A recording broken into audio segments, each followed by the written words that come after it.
I was wondering why the Jake Gyllenhaal character didn't end up in a luxurious room instead of a Matrix kind of scary that would frighten him.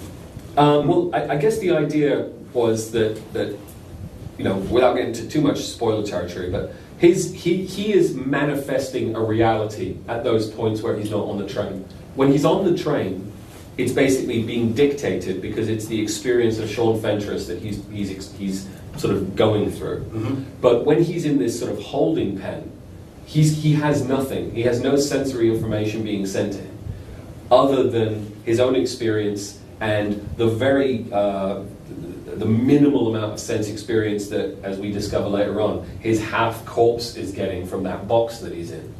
So he starts off by taking what he knows. He's a helicopter pilot. He's obviously crashed recently, so he's incorporating something which feels and looks a little bit like a helicopter cockpit, and that's where he starts off.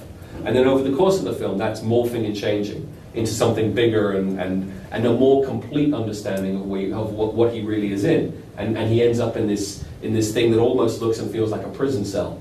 Obviously, it's got the same kind of look and color, and it's made up of the same sort of panels. But it's still him having manifesting an idea of what's going on around him. He goes through a phase where he gets really cold, and that's basically in the box. There's a physiological problem going on, and he's incorporating that into the manifestation. Got it. You know, and then there's this big window that starts off in front of him in the cockpit and ends up as a big window at the top of the capsule. That's the glass window that his corpse is sort of facing. That we see at the very end of the movie. It's the very last shot of the film, is we see his face through that glass window.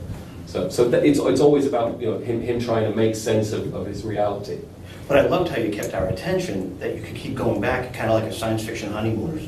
Right? Yeah. It was compelling. It was great that you just kept our attention, kept going back in, but it was always different. Well, that was the trick. I mean, that was the scary thing for me as a director, reading that script the second time. The first time I was able to read it just as an audience member. The second time I was looking at it, how do I make this work? And that repetition became, you know, it was a real, you know, burden to work out how to deal with that in a way where the audience wouldn't feel it was repetitive, and by the end of the film they did feel that like they had been seeing something fresh the whole way through.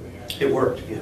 Plus, when the scenes start to repeat themselves, there are those keys, the aerial shot of the train. Yeah. Or just little things, him waking up on the train. Yeah. And then it's fun to watch how it changes with each thing. Yeah. You know? Well, as long as you set up that very first moment, just to establish, and we're back again. Right. Then you've got the butterfly effect working on your side. So as long as something subtle changes, then all of a sudden you can go off in any direction you want. And because Coulter is the acting agent, he can do that. He can say something different. He can get up and go somewhere else. Right. And all of a sudden you're on a completely different version of events.